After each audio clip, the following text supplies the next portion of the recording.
Hello guys, welcome back to my channel. One high school heroes episode 7 एक flashback से शुरू होता है कि कैसे यून का दोस्त जीसांग 2 साल तक कोमा में हॉस्पिटल में एडमिट था। यून और जीसांग उसी स्कूल में पढ़ते थे जहां कीसू, दोइल, इनकी और ह्यू भी पढ़ते थे। वे चारों यून और जीसांग को मारते हैं कि उन्होंने उनके चेलों को कैसे मारा। जीसांग इसके लिए सॉरी भी बोल देता है, फिर भी वे उन्हें मारते रहते हैं। वे उन दोनों से कहते हैं कि उन्हें दूसरे स्टूडेंट से 1 लाख वॉन वसूल कर लाकर देने होंगे, लेकिन जीसांग ऐसा करने से मना करता है, तो वे दोनों को मिलकर बहुत मारते हैं। बाद में वे दोनों हंसते हुए कहते हैं कि हमने मार को अच्छे से सहन किया। यून बताता है कि मैं तो 1 हफ्ते तक खाना भी नहीं खा पाऊंगा, और जीसांग का कहना था कि उसे एक टाइम लगा कि वह मरने ही वाला है। दोनों अपना दर्द बताते हुए हंसते हैं। देन एक वीक बाद वे फिर से उन दोनों को, जब वे स्कूल आते हैं तो उन्हें छत पर लाकर पूछते हैं, क्या तुम पूरे हफ्ते हमसे छुपकर अपने घर के पीसी रूम में खेल खेल रहे थे? मारने के बाद इनकी पूछता है, क्या तुमने पैसे इकट्ठा किए? जल्दी से मुझे दे दो। यून पैसे निकाल कर दे देता है, लेकिन जीसांग साफ मना कर देता है कि वह उन्हें पैसे नहीं देगा। ह्यूब जीसांग को मारने लगता है। फिर कीसू यून को वहाँ से जाने को कहता है, तो यून जीसांग के पास जाकर उसे उठाने लगता है ले जाने के लिए, लेकिन कीसू कहता है, मैंने बस तुम्हें यहाँ से जाने के लिए कहा है। यून के वहीं खड़े रहने पर कीसू उससे पूछता है, क्या तुम्हें इसके बदले पीटना है?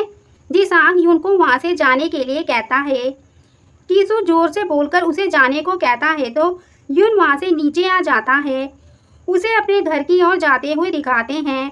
अचानक से वह रुककर जब पीछे देखता है तो वे चारों छत पर खड़े उसे उसके पैसे दिखाते हैं, लेकिन यून वापस जीसांग के पास लौटने लगता है, पर देर हो चुकी थी। वे चारों जीसांग को छत से उल्टा लटका देते हैं और फिर नीचे फेंक देते हैं। यून कुछ नहीं कर पाता। फिर सीन वहीं प्रेजेंट से दिखाते हैं और कीसू यून से पूछता है, क्या तुम आज नहीं भाग रहे हो? फिर उन दोनों के बीच फाइट शुरू होती है, लेकिन कीसू के आगे यून इतना स्ट्रॉन्ग नहीं था। कीसू यून को मारने लगता है और मारते हुए पूछता है, तुम्हें अभी भी उन पुरानी बातों को याद रखा है? हमने उन दिनों बहुत मजा किया था ना? वे उसे लातों से मारने लगता है। तभी ग्यून चिल्लाकर उसे रुकने को बोलता है। कीसू ग्यून को कहता है, ओ तुम तो सुपर हीरो हो, मैं तुमसे मिलने के लिए बहुत बेताब था। मुझे तुमसे कुछ पूछना था। तुमने मेरे दोस्तों को हराया। अगर तुम रिवेंज लेना चाहते हो तो क्या तुम इसकी हेल्प कर रहे हो? आज तुम इसकी वजह से ही ऐसी हालत में हो। तुम कुछ नहीं जानते। यून कहता है, मुझे तुम्हारी बातों में कोई इंटरेस्ट नहीं है। अगर तुम्हें बुरा लग रहा है, आओ और मुझसे फाइट करो। फाइट शुरू होने पर पहले यून भी कीसू को एक भी पंच नहीं मार पाता, लेकिन थोड़ी देर बाद फिर वह कीसू को काफ़ी सारे पंच मारकर उसे हैरान कर देता है। लेकिन कीसू कहता है कि मज़ेदार है, अब मेरी टर्न है। वे गियोम को बहुत मारता है। उसके एक हाथ पर बार बार वार करता रहता है। गियोम के हाथ में काफ़ी दर्द होने लगता है। कीसू के एक जगह ही मारने पर गियोम दर्द से चिल्लाने लगता है। कीसू यून की तरफ देखकर गियोम से पूछता है, क्या तुम्हारी हड्डी टूट गई? क्या तुम्हें फील हो रहा है? वे गियोम के उसी हाथ को पैर से दबाते हुए कहता है, तुम्हें यून से दोस्ती खत्म करनी होगी, नहीं तो तुम इतने मूर्ख नहीं हो।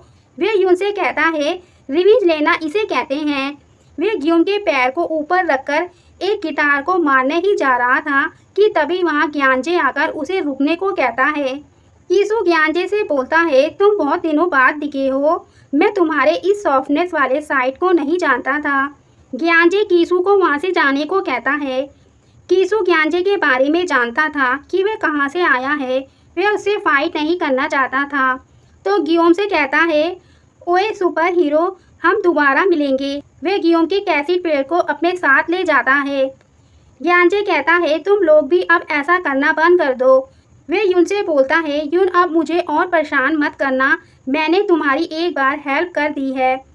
गियोम बेहोश होने से पहले अपने भाई के साथ जो हुआ उसके बारे में सोचता है। उसके डैड गियोम के भाई सू गियोम के साथ भी वैसा ही सेम करते थे जैसा गियोम के साथ करते हैं। वे सू गियोम के सवाल को सॉल्व न करने पर उसे थप्पड़ मारते हुए समझाते हैं कि तुम पर डिपेंड करता है कि आज तुम क्या करते हो, उसी से तुम्हारा फ्यूचर की लाइफ तय होगी। सो क्यूम फिर ग्यूम का गला दबाने लगता है। ग्यूम उसके वॉकमैन को निकाल देता है तो वह रुक जाता है। ग्यूम जब उसे दूर भागता है तो सो क्यूम कहता है मैं कितना बुरा हूँ ना। ये बोलकर वह उसकी तरफ बढ़ता है। ग्यूम चिल्लाते हुए अपनी मॉम को आवाज लगाता है। उसकी मॉम आकर समझाती है तुम जानबूझकर चोट पहुँचाने की कोशिश नहीं कर रहे थे, तुम्हें सब समझ आ जाएगा। अब तुम गोल को अचीव करने के काफ़ी करीब हो, थोड़ा सा टाइम और सब खत्म हो जाएगा। ग्यूम बाहर खड़े ये सब सुन रहा था। सो क्यूम ग्यूम के रूम में जाकर फिर से ग्यूम को मारता है। ग्यूम अपने भाई को उससे दूर रहने को कहता है। उनकी आवाज़ से उनके डैड अंदर आते हैं और उन सबको अनदेखा करके सो क्यूम को अपने रूम में जाकर पंटे को कहते हैं। थोड़े दिनों बाद सो क्यूम अच्छे नंबरों से पास हो जाता है। सो ताई और दाबिन दोनों सेलिब्रेट करते हैं कि सो क्यूम और मेडिकल स्कूल में एडमिशन लेगा। जब ग्यूम अपने भाई को कॉन्ग्रेचुलेट करता है तो सो क्यूम उसे अजीब सी स्माइल करता है। देन कुछ दिनों बाद सो क्यूम अपनी मॉम को बताने की कोशिश करता है, लेकिन उसकी मॉम उसे कहती है कि वह अभी बिजी है। तो वह कहता है कि वह मेडिकल स्कूल को छोड़ना चाहता है। जब उसके डैड को इसके बारे में पता चलता है तो वह उसके कैसी प्लेट को फेंकते हुए चिल्लाते हैं और पूछते हैं कि तुम मेडिकल स्कूल छोड़ना चाहते हो, ये अभी तो शुरू हुआ है। ग्यूम भी वहीं छुप के ये देख रहा था। देन जब ग्यूम अपने रूम में लेटा था तो उसका भाई उसके रूम में आता है तो ग्यूम सोने की एक्टिंग करने लगता है। सो ग्यूम उसके पास बैठकर अपना कैसेट प्लेयर दिखाते हुए कहता है कि ये मैं तुम्हें दे रहा हूँ क्योंकि ये मेरे लिए सबसे कीमती है। पिछली बार जब डैड ने इसे फेंका था तब से ये टूट गया, आवाज़ नहीं आ रही, लेकिन अगर तुम इसका यूज़ करते हो, भले ही इसमें कोई साउंड नहीं है, इससे मेरा दिल शांत होता है। मैं डैड के बिना दूसरी दुनिया में जा सकता हूँ। वह गियोम से माफ़ी मांगता है जो अब तक उसने उसके साथ किया। सो ग्यूम वहाँ से जाने के बाद अपने रूम की खिड़की से सुसाइड कर लेता है। तभी ग्यूम की आंखें हॉस्पिटल में खुलती है। सो ताई उनसे पूछ रहे थे कि क्या तुम लोग फिर से सीढ़ियों से लुढ़क गए। ग्यूम को जागता देख उससे पूछते हैं ये सब किसने किया। तुम कोई गुंडे नहीं हो, अभी बच्चे हो, मुझे बताओ ये किसने किया, मैं सबको देख लूँगा। ग्यूम के ना बोलने पर वे यून से पूछते हैं तुम्हें तो पता है ना। दाबिन सोक ताई से कहती है ग्यूम उठ गया है, अब बस उसका ख्याल रखना है। ग्यूम ह्यूब का नाम लेते हुए कहता है ये सब ह्यूब ने किया है। उसके डैड के पूछने पर कि उसने ऐसा क्यों किया तो ग्यूम बताता है कि स्टूडेंट को मारना और पैसे छीनना ये बहुत बुरी बात है, मैंने इसे रोकने की कोशिश की। ग्यूम अपने डैड से पूछता है कि वह उसी हॉस्पिटल का बेटा है जहां आप काम करते हैं, क्या अब आप उसे सबक सिखाएंगे। सोक ताई कुछ नहीं कहते। देन बाद में यून ग्यूम को सॉरी बोलता है कि उसने अपने रिवेंज में उसे भी शामिल कर लिया, लेकिन ग्यूम को कीसू और यून के बीच के मुद्दों की परवाह नहीं थी। पर कीसू ने उसके भाई का दिया वॉकमैन ले लिया है और वह उसे वापस चाहता है। यून ग्यूम को समझाता है कि वह कीसू के पीछे ना जाए, वह उसे विनती करता है। ग्यूम यून से पूछता है कि उसने ये रिवेंज की फाइट शुरू क्यों की जब वह जानता था कि वो जीत नहीं सकता। यून कुछ नहीं बोल पाता। देन नेक्स्ट डे यून ग्यूम के डैड सोक ताई को स्कूल से निकलता हुआ देखकर उसके पास जाकर ग्यूम के बारे में पूछता है तो सोक ताई बताते हैं कि वे आज छुट्टी पर है और हॉस्पिटल से डिस्चार्ज होने के बाद वो अब्रॉड में पढ़ाई करेगा। वे यून को ग्यूम से कभी भी कांटेक्ट न करने से मना करके वहाँ से चले जाते हैं। यून खुद को ग्यूम के साथ जो हुआ उसके लिए जिम्मेदार मानता है। सैंगजुन उसे रोककर और भी बुरा फील कराता है कि कैसे उसने एक अच्छे स्टूडेंट को इन सब लड़ाइयों में उलझा दिया। सैंगजुन यून से पूछता है कि क्या तुम ये कह सकते हो कि यून तुम्हारा दोस्त है। स्कूल के बाद यून हॉस्पिटल में जीसांग से मिलने जाता है। यून उसे ऐसा बैठा देख खुश होता है, लेकिन जीसांग यून से पूछता है तुम कौन हो। बहरहाल वह यून के साथ मजाक कर रहा था। वह उससे पूछता है कि तुम्हारे फेस पर चोट कैसे लगी, क्या तुमने फिर से फाइट करी। यून खुश होते हुए पूछता है कि वो अब चल भी सकता है। जीसांग मना करता है। देन यून उससे माफ़ी मांगता है कि उस दिन मैं तुम्हें छोड़कर भाग गया था, मेरे ना होने पर उन गुंडों ने तुम्हें छत से फेंक दिया। लेकिन जीसांग बताता है कि वे जानता था कि तुम मेरे लिए वापस आ रहे थे। उन्होंने जब तुम्हें वापस आते देखा तो वे मेरी जगह तुम्हें मारने की कोशिश करने जा रहे थे। जिसांग उन्हें रोकता है कि यून ने तुम्हें पैसे दे दिए हैं। तो वे चारों जिसांग को वहां से उठाकर उसे नीचे लटकाकर डराने लगते हैं।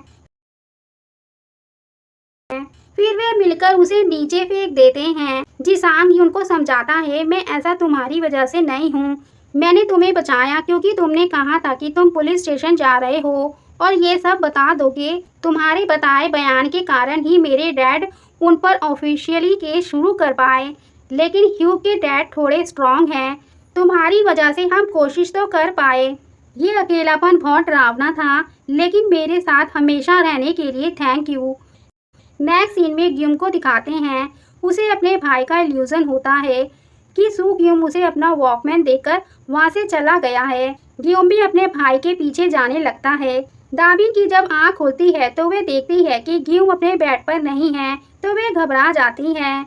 वे ग्यूम को छत के किनारे पर बैठा पाती है। ग्यूम अपनी मॉम को देखता है और कहता है कि वह अपने भाई की फीलिंग्स को अब समझ सकता है। ग्यूम वही शब्द बोलता है जो सू ग्यूम ने दाबिन से कहे थे, लेकिन उन्होंने अनदेखा कर दिया था। दाबिन कहती है कि मैं समझ सकती हूँ, तुम और सू ग्यूम सफरिंग कर रहे थे। मुझे भी पता है तुम्हारे डैड तुम दोनों पर बहुत सख्ती करते थे।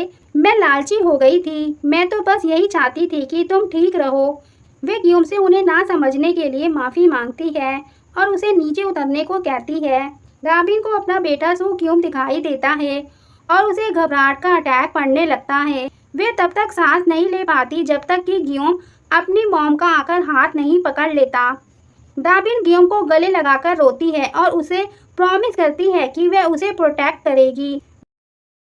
जब वे उसे लेकर रूम में आती है तो ग्यूम के डैड उससे कहते हैं कि मैंने तुम्हारे दादाजी से बात कर ली है। हॉस्पिटल से डिस्चार्ज होने के बाद तुम अब अब्रॉड में पढ़ोगे। तुम्हारे दादाजी का कहना सही था, तुम्हारा स्कूल ट्रांसफ़र नहीं कराना चाहिए था। दाबिन सोक ताए को बाहर ले जाकर अपनी बात पर अड़ी रहती है और बताती है ग्यूम छत से कूदने वाला था और अब से वह अपने बेटे की रक्षा करेगी। एपिसोड के अंत में कीसू की गैंग स्कूल के बाद ग्यानजे पर हमला करते हैं। ग्यानजे अपनी तरफ से पूरी फाइट करता है। उनमें से एक उस पर गमले से मारता है और दूसरा उसे उठाकर नीचे पटक देता है। उसके कंधे पर चोट लग जाती है, फिर भी वह उनसे लड़ता है। बाद में वह वहाँ से भागता है कि तभी वहाँ कीसू आ जाता है, लेकिन तब तक उसके गैंग के मेंबर ग्यानजे को घायल कर चुके थे। फिर भी वह आमने सामने की फाइट के लिए तैयार हो जाता है। इसी पर यह एपिसोड एंड होता है। प्लीज़ मेरे चैनल को सब्सक्राइब, लाइक एंड शेयर करें। Thanks for watching.